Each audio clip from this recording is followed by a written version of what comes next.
আজকে আপনাদের সঙ্গে শেয়ার করব চিকেন মালাই কোপ্তা রেসিপি।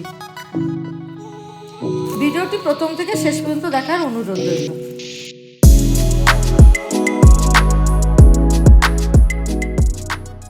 চিকেন মালাই কোপ্তা বানানোর জন্য এখানে আমি 500 গ্রাম বোনলেস চিকেন নিয়েছি। এটাকে এখন কিমা বানিয়ে নেব। মাংসগুলোকে এবার মিক্সারে দিয়ে দিচ্ছি। এবার আমি একটা মশলার পেস্ট বানিয়ে নেব। এখানে নিয়েছি একটা বড় পেঁয়াজ, আদা রসুন, 4টে কাঁচা লঙ্কা আর কিছু ধনেপাতার কুচি। মশলার পেস্টটা রেডি হয়ে গেছে। এবার আমি চিকেন কিমার মধ্যে দিয়ে দিচ্ছি। জিরে গুঁড়ো 1 চামচ, দেবো চিলি ফ্লেক্স, গরম মশলা 1 চামচ আর দেবো স্বাদ মতো লবণ। সবশেষে দিচ্ছি ফ্রেশ ক্রিম।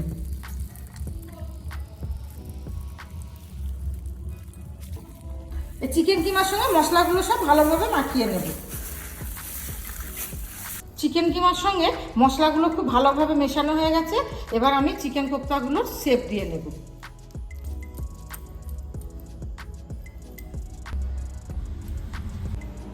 দেখুন বন্ধুরা, চিকেন কোপ্তাগুলো সব শেপ দেওয়া হয়ে গেছে। এবার আমি ভেজে নেব। চিকেন কোপ্তাগুলো এবার ভেজে নিচ্ছি।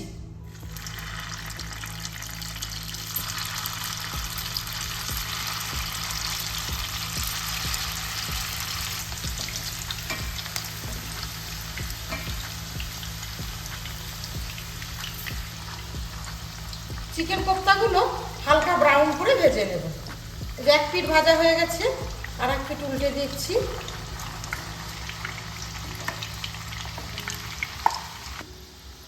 চিকেন কোপ্তাগুলো ভাজা হয়ে গেছে, এবার আমি তুলে নিচ্ছি। এরকম হালকা করে ভাজতে হবে। চিকেন কোপ্তাগুলো হালকা ব্রাউন করে ভাজা হয়ে গেছে। সাদা পেস্ট বানানোর জন্য আমি এখানে 3 চামচ তেল গরম করে নিয়েছি। এবার 4টে এলাচ দিয়ে দিলাম। এখানে 2টো পেঁয়াজ কোচানো আছে, এটা এর মধ্যে দিয়ে দিচ্ছি। আর 50 গ্রাম মতো কাজু বাদাম, এটা হালকা করে ভেজে নেব।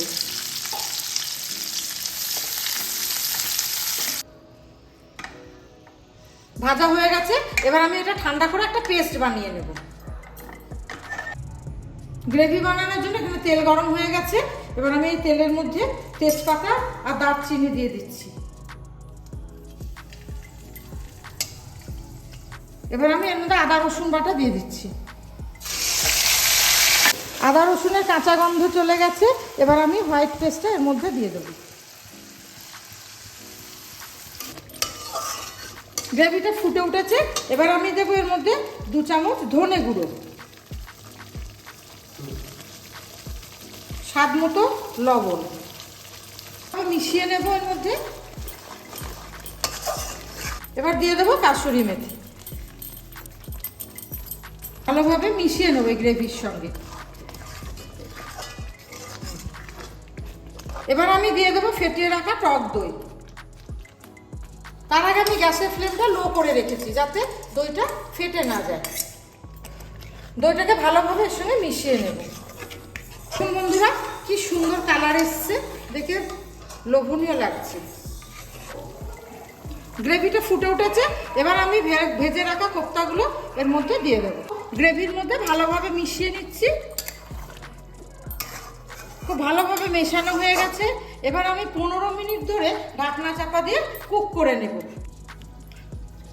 দেখুন বন্ধুরা, 15 মিনিট ধরে লো ফ্লেমে কুক করার ফলে কোপ্তাগুলো ফুলেও গেছে, নরম হয়েছে এবং মোলায়েম হয়ে গেছে। এবার দিচ্ছি ক্রিম, ফ্রেশ ক্রিম।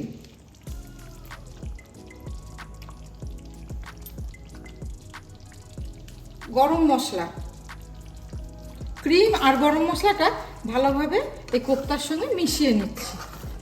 চিকেন মালাই কোপ্তা একদম রেডি। এখন আমি ধনেপাতা দিয়ে এটাকে নামিয়ে নিচ্ছি। ভিডিওটা ভালো লাগলে লাইক, কমেন্ট, শেয়ার এবং সাবস্ক্রাইব করবেন। পরবর্তী ভিডিওতে আবার দেখা হবে।